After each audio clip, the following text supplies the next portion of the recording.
Welcome. We are so very glad that you can join us today as we celebrate the second Sunday of Advent. Today we celebrate that Jesus brought us peace. He is our peace. He gave us the gift of peace with God because he was not only born a baby, but he also gave his life for us on the cross to pay for all the sins we have ever committed, which had separated us from God. And because we now have peace with God, we can also have true peace with one another, living in the light of forgiveness. This is the gift of Christmas. Lighting our Advent candles today are Sylvia and her daughter, Savannah.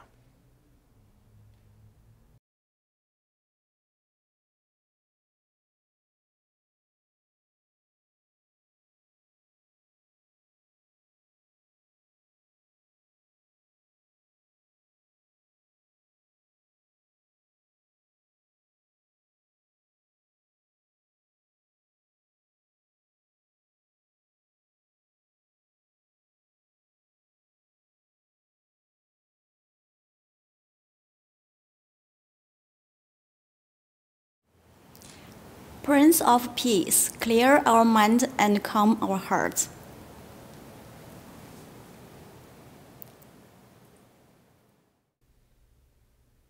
Let's pray.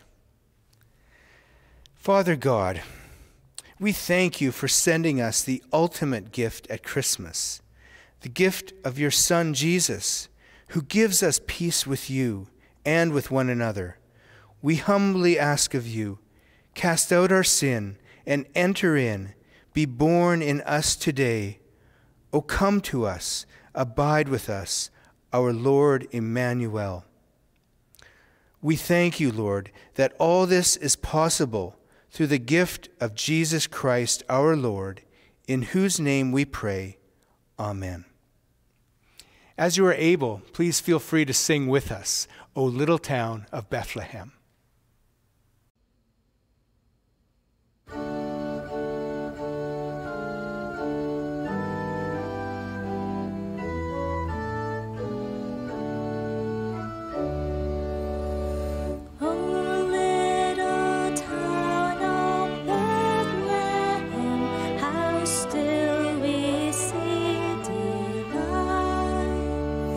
Above thy deep and dreamy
be born in us today. We hear the Christmas angels, the great glad tidings tell. Oh, come to us, abide with us, our Lord Emmanuel.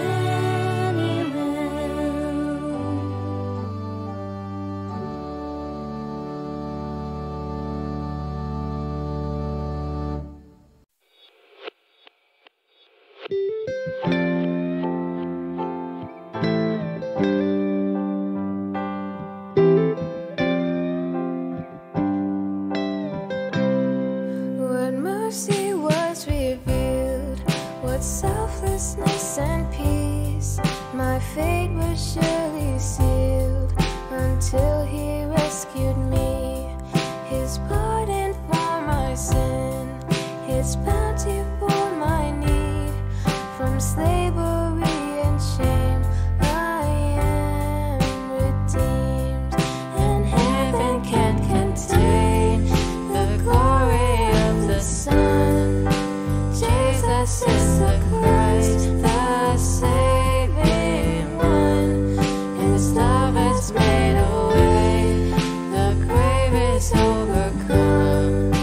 Jesus is the Christ, the saving one. No fear can hold me down, no darkness steal my joy, for blood has been poured out, the enemy destroyed. Death could not hold him down, the cross was not enough to steal away his love, for he is God. And heaven can't contain the glory of his Son. Jesus is the Christ, the saving one. His love has made a way, the grave is overcome. Jesus is the Christ, the saving one. And anyone who calls upon his name, they will be saved. They will be saved. And anyone who calls upon his name, they will be saved. They will be saved. And heaven can't contain the glory of the Son. Jesus is the Christ, the saving one. His love has made a way, the grave is overcome. Jesus is the Christ, the saving one. And heaven can't contain the glory of the Son. Jesus is the Christ, the saving one. His love has made a way, the grave is overcome. Jesus is the Christ, the saving one. Jesus is the Christ, the saving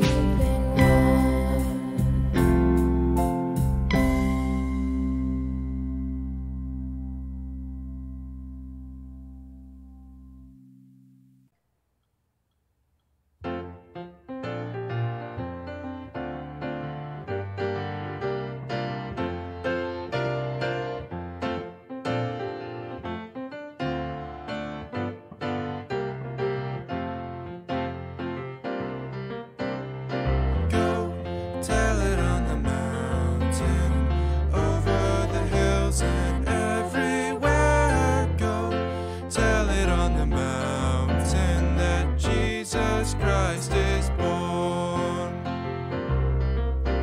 While shepherds kept there watching, or silent flocks by night, behold, throughout the heavens there shone a holy light.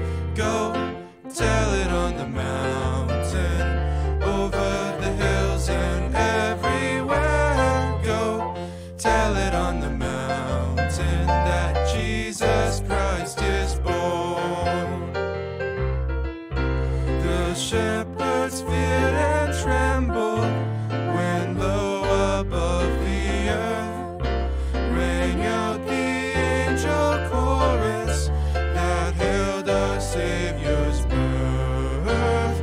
Go tell it on the mountain, over the hills and everywhere. Go tell it on the mountain that Jesus Christ is born. Down in a lowly manger, the humble Christ was born, and God sent us salvation that blessed Christmas morn. Go tell it on the mountain, over the hills and everywhere. Go tell it on the mountain that Jesus Christ is born. Go tell it on the mountain, over the hills and everywhere. Go tell it on the mountain that Jesus Christ is born.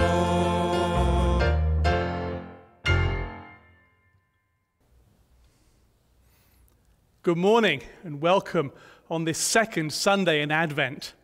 Thank you so much for joining us.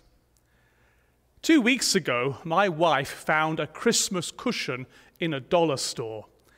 It has a picture of a dog on it and the words, "Santa's Little Helper." As you can see, the dog is a pug, just like our dog Mikey. So here's our little helper beside the cushion. Looks like he's not going to do too much this Christmas. But even though he's not going to do too much, there are ways we can get involved in outreach this Christmas. Here's James, our youth leader intern, to tell us some updates.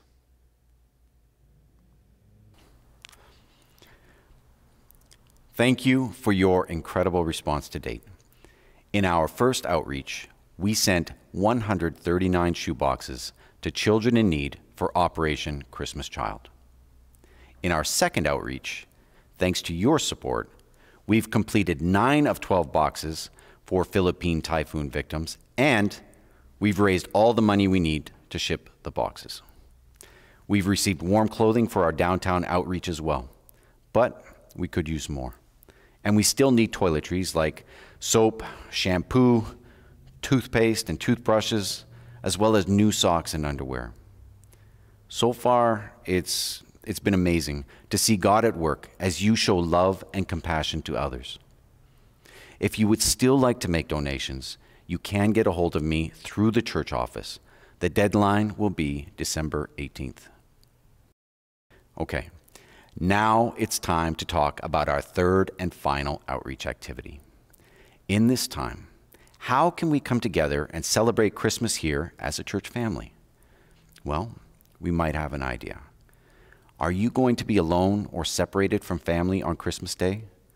We want you to know that you are not forgotten. If you live within the Greater Vancouver area, we would like to deliver you a special gift for Christmas Day. All you need to do is send us your name, address, and a contact number through the church office. On the other hand, maybe you would like to help with this outreach. Maybe you would like to help take part in assembling gifts or bringing them to others. Perhaps you would like to provide financial support or donate in another way. Please let me know. You can contact me through the office. Thank you so much. God bless. Thank you, James. And thank you to all of you who are involved in this outreach this year. This morning, we continue our message series looking at the carol, Hark the Herald Angels Sing. Today, we're going to hear about the dark side of Christmas as we look at 2 verses from this carol that we don't sing. And even though these talk about the dark side, it's not all they say. So let's open our hearts and minds to receive God's truth and God's love. We're already planning a special Christmas Eve service. Normally we have a late night service to hear the Christmas story, sing Christmas carols and hear a Christmas message and welcome the first moments of Christmas Day.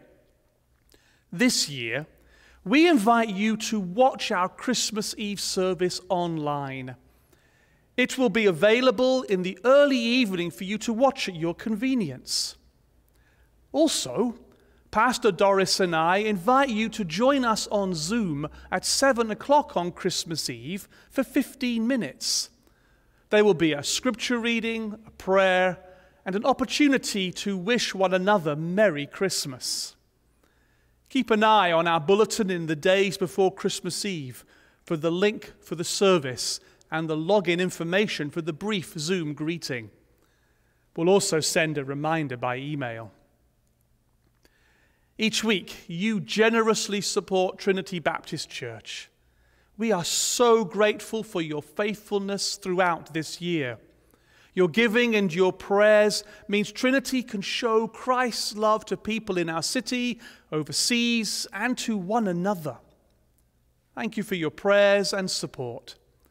You're welcome to give by mail, through Canada Helps, or by e-transfer. Our website and weekly online bulletin have lots of news and details about supporting Trinity with your giving. I also invite you to contact us if you want to be included in our weekly updates, or if you just want to chat and pray with someone. Contact information is on your screen, and we'd love to hear from you. Let's take this moment to send a Christmas text greeting to someone, to encourage them and remind them that they matter. And let's also take these moments to thank God for all He has done and to praise Him with our offering. Thank you so much.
Let us pray.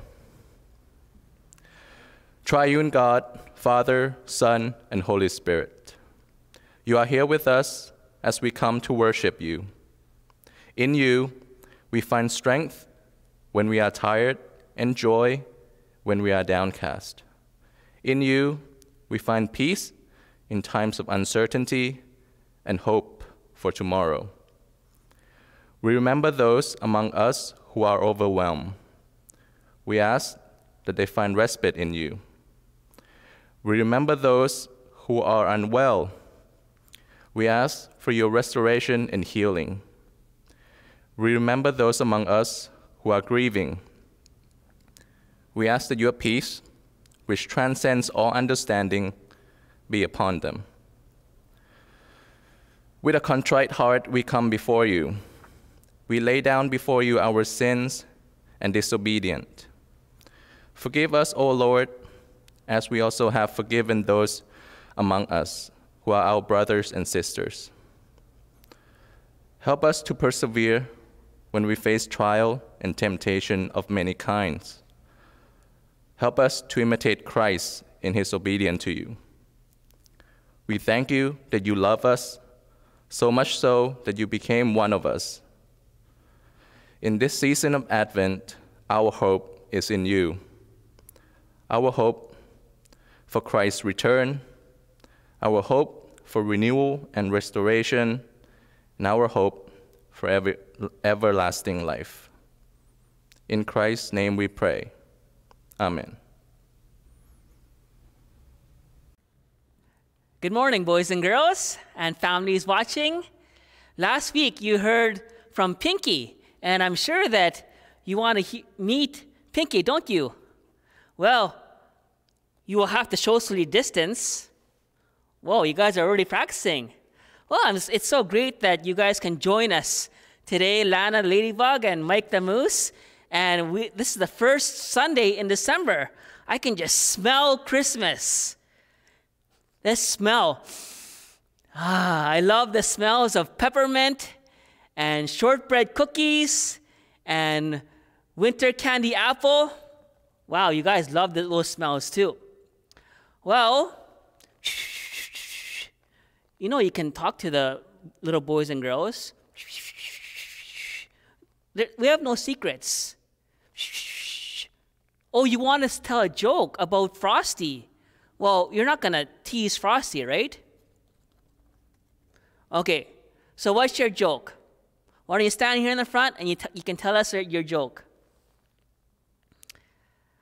What does Frosty like to eat for dessert? What does Frosty like to eat for dessert? Okay, why don't you tell us? Frosty likes to eat Ice Crispy treats. Oh, I get it. Like Rice Krispie treats. I love those Rice Krispie marshmallow squares. What do you think? Do you have a joke for us? Oh, I have a joke too. What does Frosty like to eat for breakfast? What does he like to eat for breakfast? I give up. Why don't you tell us? He likes to eat snowflakes. Ha ha ha ha. Oh, like instead of cornflakes, like snowflakes? Okay, I get it. That's great. All right, well, maybe we should just pray for our kids, right? Okay, let's just pray for our kids. Why don't you bow your heads with me, and we'll pray. Great. Let's pray. Lord, I thank you, Lord, that you are our God, you are our Savior, and you came during this season for us. I pray your blessing upon each one watching, and I thank you for all the parents and all the families. In Jesus' name we pray. Amen.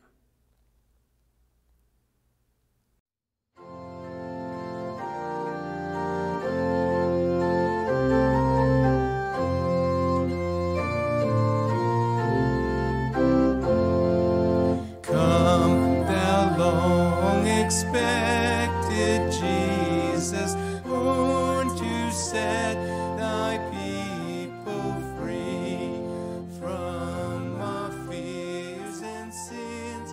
Release us, let us find our rest in thee. Israel's strength and consolation, hope of all.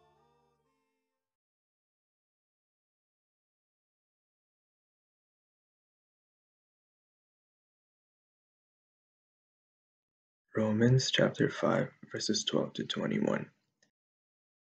Therefore, just as sin entered the world through one man, and death through sin, and in this way death came to all people, because all sinned. To be sure, sin was in the world before the law was given, but sin is not charged against anyone's account where there is no law. Nevertheless, death reigned from the time of Adam to the time of Moses, even over those who did not sin by breaking a command, as did Adam, who is a pattern of the one to come. But the gift is not like the trespass. For if the many died by the trespass of the one man, how much more did God's grace in the gift that came by the grace of the one man, Jesus Christ, overflow to the many?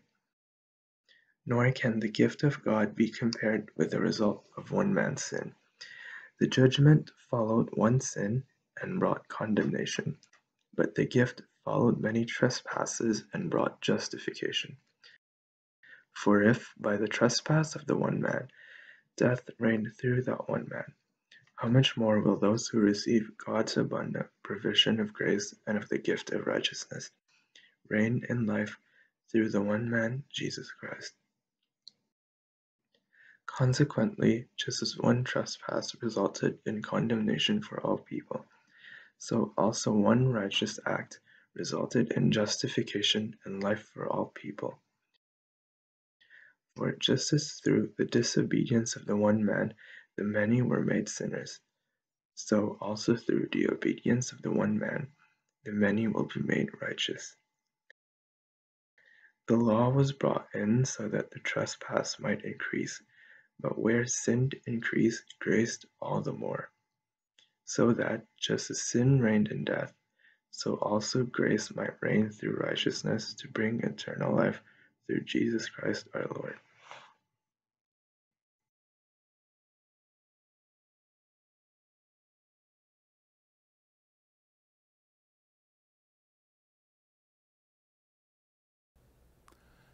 Hark, the herald angels sing is one of our most beloved carols.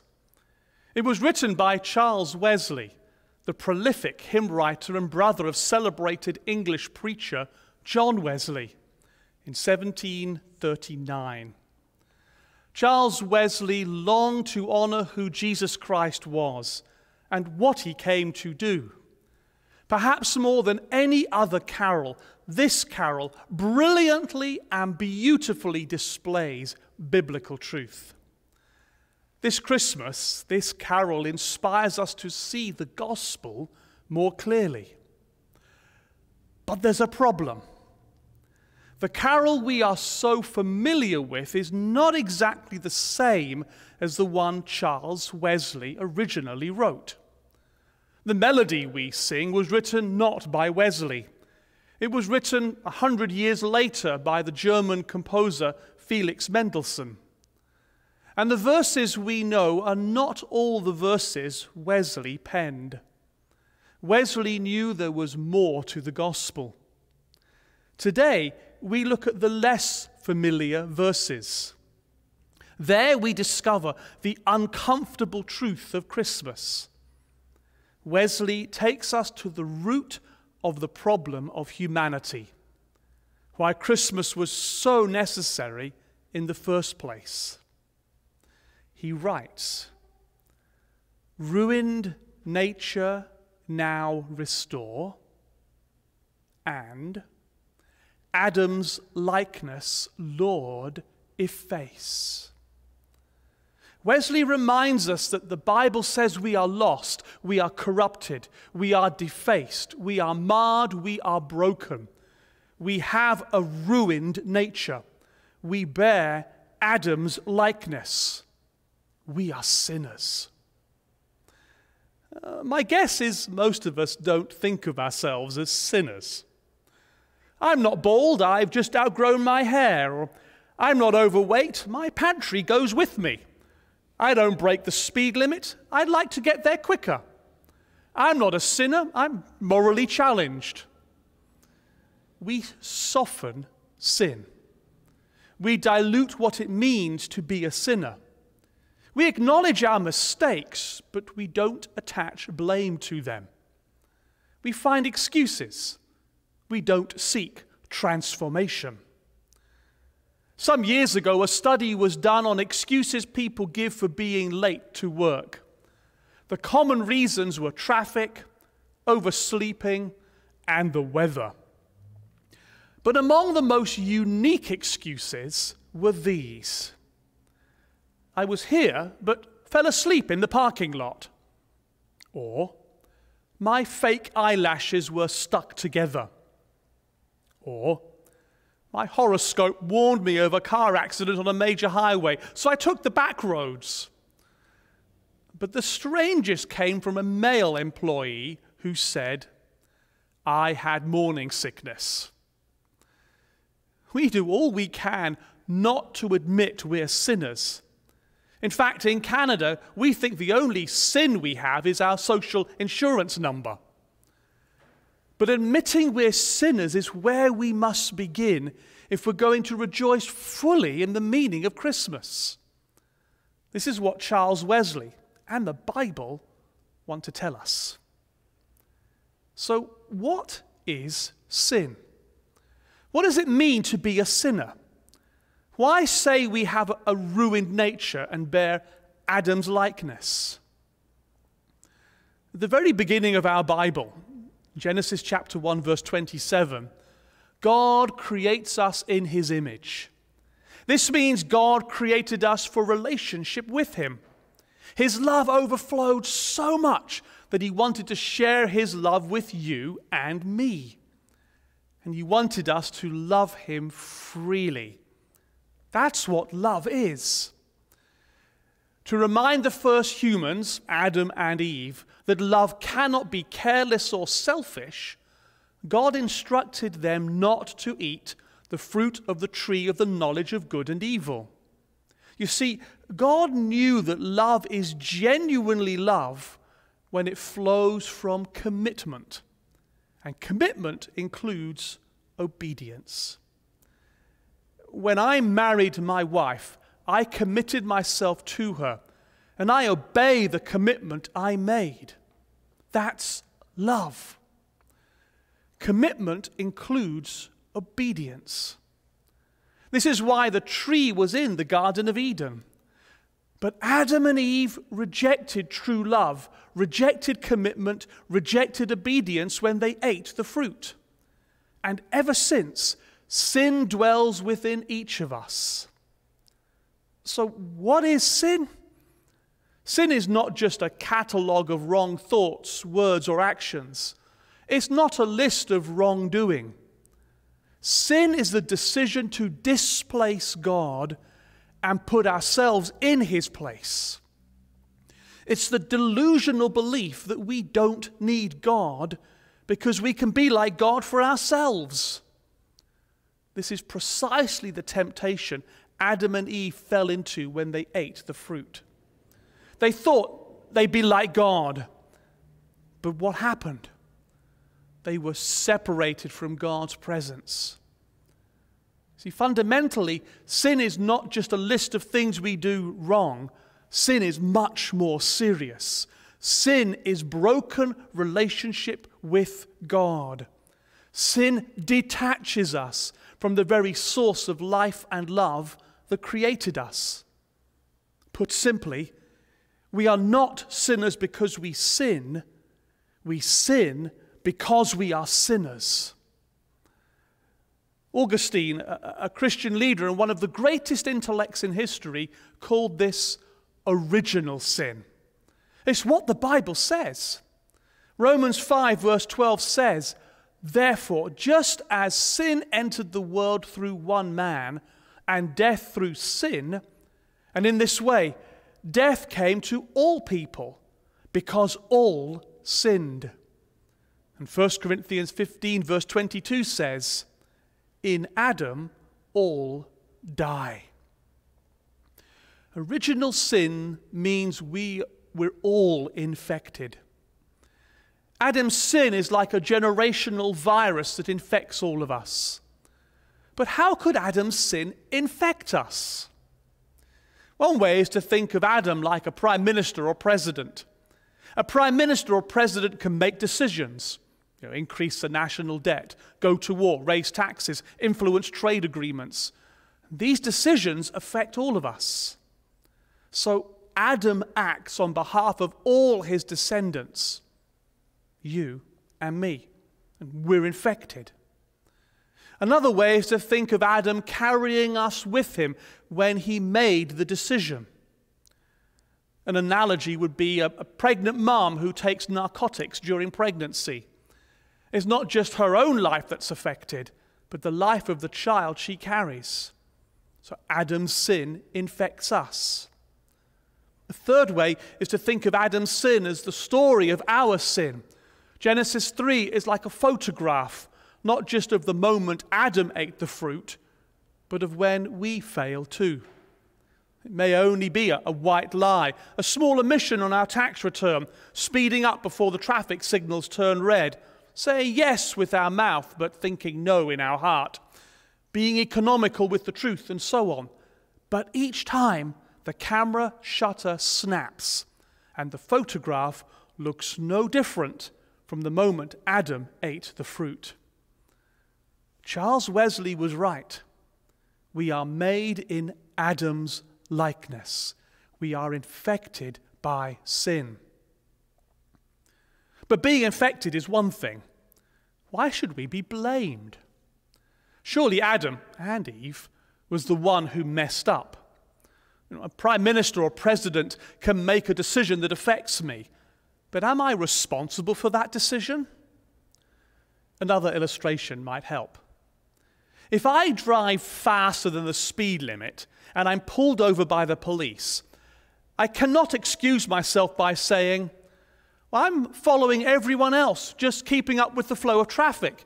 You should catch the person at the front who is driving too fast.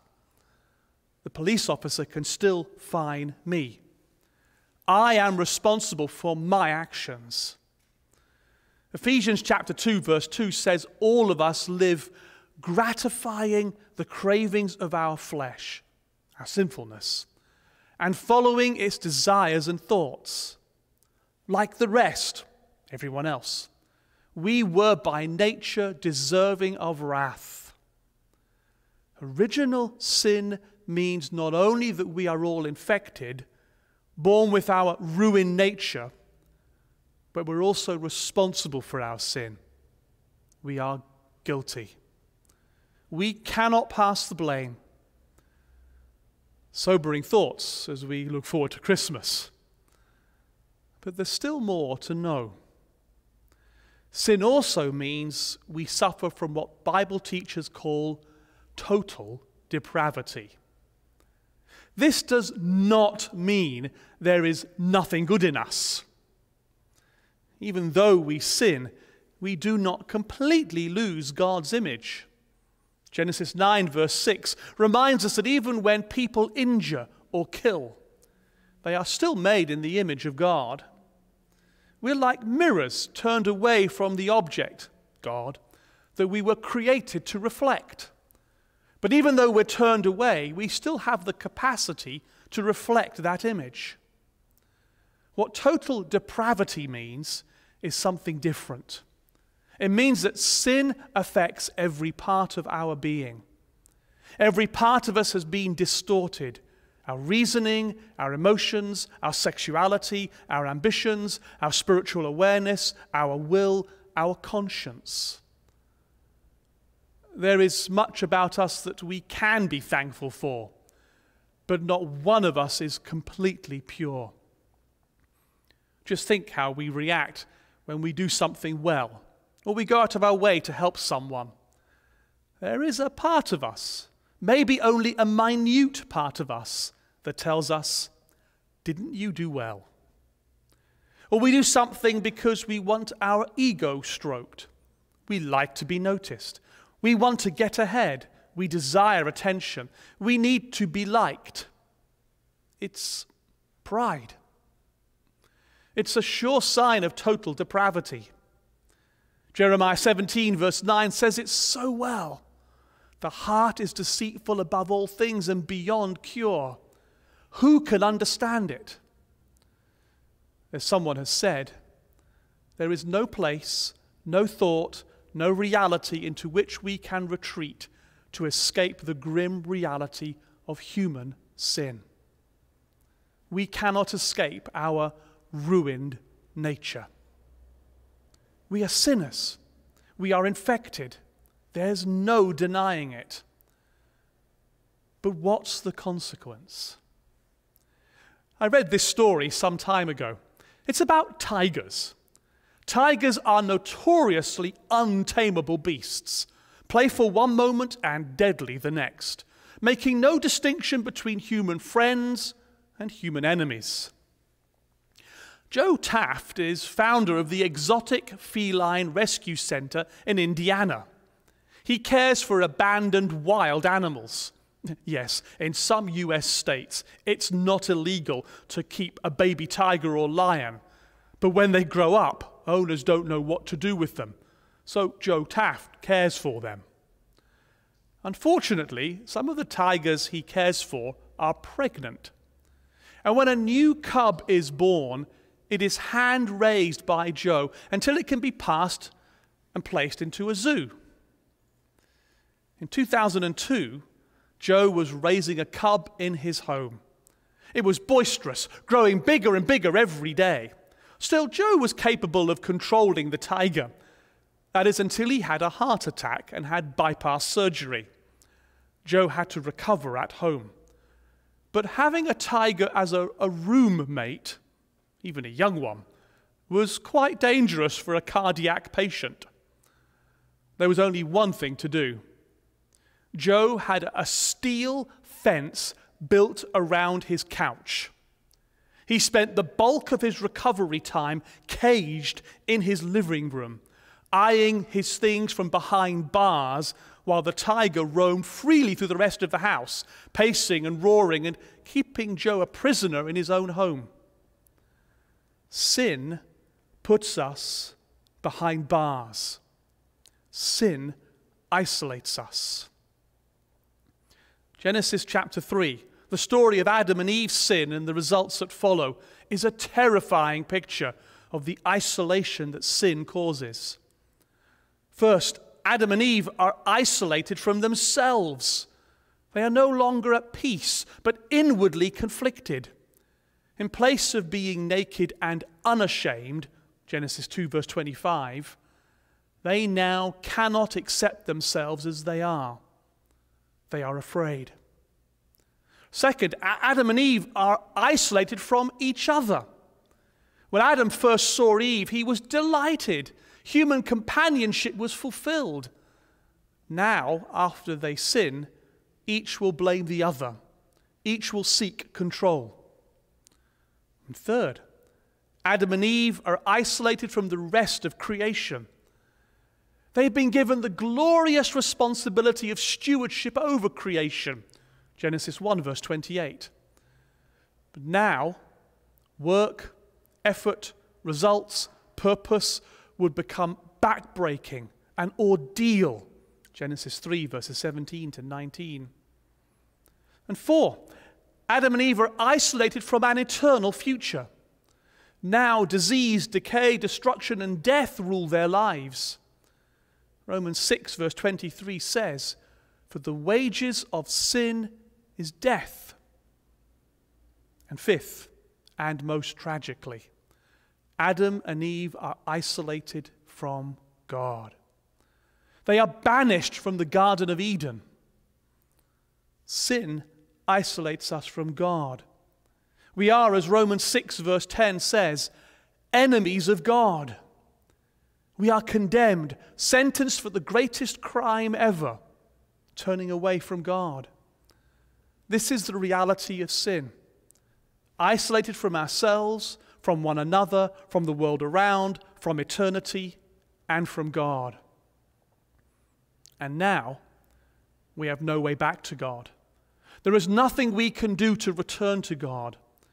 And to think that we can, as many religions claim, is as foolish as rearranging deck chairs on the Titanic. The boat will strike the iceberg. It will sink. Trying harder, being religious, showing kindness won't cure us. Wesley was right. We have a ruined nature. We carry Adam's likeness. But why did Wesley include these words? Did he want to depress us at Christmas? Absolutely not. You see, when we understand how desperate and dire our situation is, then we understand how amazing and glorious God's mercy is.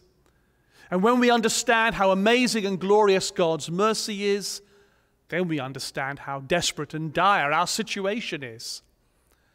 As Stephen Curtis Chapman, the gospel singer, so wisely says, in the gospel, we discover we are far worse off than we thought and far more loved than we ever dreamed. You see, our sin is so serious that our cure must come from beyond us. And it does, because God loves us. For God so loved the world, the twisted, distorted world of your and my life and everyone's life, that he gave his one and only Son, that whoever believes in him shall not perish, but have eternal life. John chapter 3, verse 16. Only the sacrifice of Jesus Christ, the Son of God, God incarnate, nailed to a cross to take our sin, our punishment, our sentence, can put us right with God. And this gift begins with Christmas. Jesus has come to efface, to remove the stain of Adam in our lives, so that now, as Romans 5:17 says, those who were once sinners can reign in life through the one man, Jesus Christ.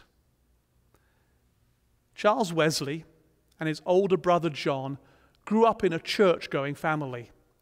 They were both educated at Oxford University. They both became very religious, but this didn't mean they had experienced God's love in Jesus Christ. In their religious zeal, they visited the New World, the Americas, hoping to help people follow God. They failed miserably. And when they returned to England, John Wesley famously wrote, "But oh, who shall convert me?" God heard their cry. They met a group of Christians, believers whose lives shone with God's love and the truth that we are sinners and could only know God's through faith in Jesus Christ. Charles Wesley experienced God's love in Christ personally on May 21st, 1738, and John Wesley 3 days later. John Wesley went on to become one of the greatest preachers in history, and historians often credit the rise of Christian faith in England, because of his preaching, as a reason why England never suffered the bloodshed and turmoil of social unrest that France experienced in the 18th century. Charles Wesley went on to write about 7,000 hymns that one by one tell of God's love in Jesus Christ that conquers sin and death. Just as "Hark the Herald Angels Sing" reminds us each Christmas. Today, you may carry the burden of sin in your life. You may have listened to all that was said, and deep inside you know you long for a new start, for release from sin, for forgiveness. Be like Charles and John Wesley and countless millions since the dawn of Christianity, and turn to Jesus Christ.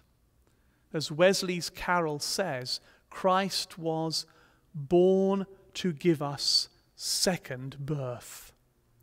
Today, you can know Jesus, receive the gift of eternal life, and walk tall as a child of God. Just say, "Jesus, I am sorry for my sin. I'm sorry I left you out of my life. I thank you for dying on the cross for me. I thank you that you have defeated death. Come into my life and give me a new start. Come into my life and take charge. Come into my life and fulfill your purposes in me for your sake. I welcome you as Lord of my life today and always." And if you've prayed this prayer, drop me a line. I'd love to celebrate with you and help you begin the greatest journey of your life, living for Jesus. Amen.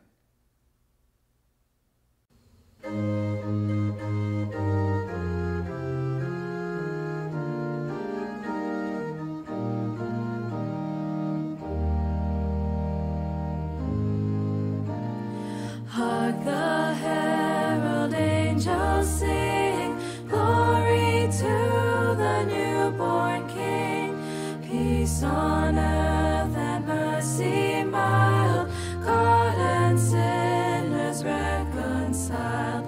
Joyful all ye nations rise, join the triumph of the skies. With angelic hosts proclaim, Christ is born in Bethlehem. Hark the herald angels sing, glory to the newborn King. Christ by highest heaven adored, Christ the everlasting Lord. Late in time, behold him come, offspring of the Virgin's womb. Veiled in flesh, the Godhead see, hail incarnate deity. Pleased as man with men to dwell, Jesus our Emmanuel. Hark the herald angels sing, glory to the newborn King. Hail the heaven-born Prince of Peace, hail the Son of Righteousness. Light and life to all he brings, risen with healing in his wings. Mild delays his glory bright, born that man no more may die. Born to raise the sons of earth, born to give them second birth. Hark the herald angels sing, glory to the newborn King.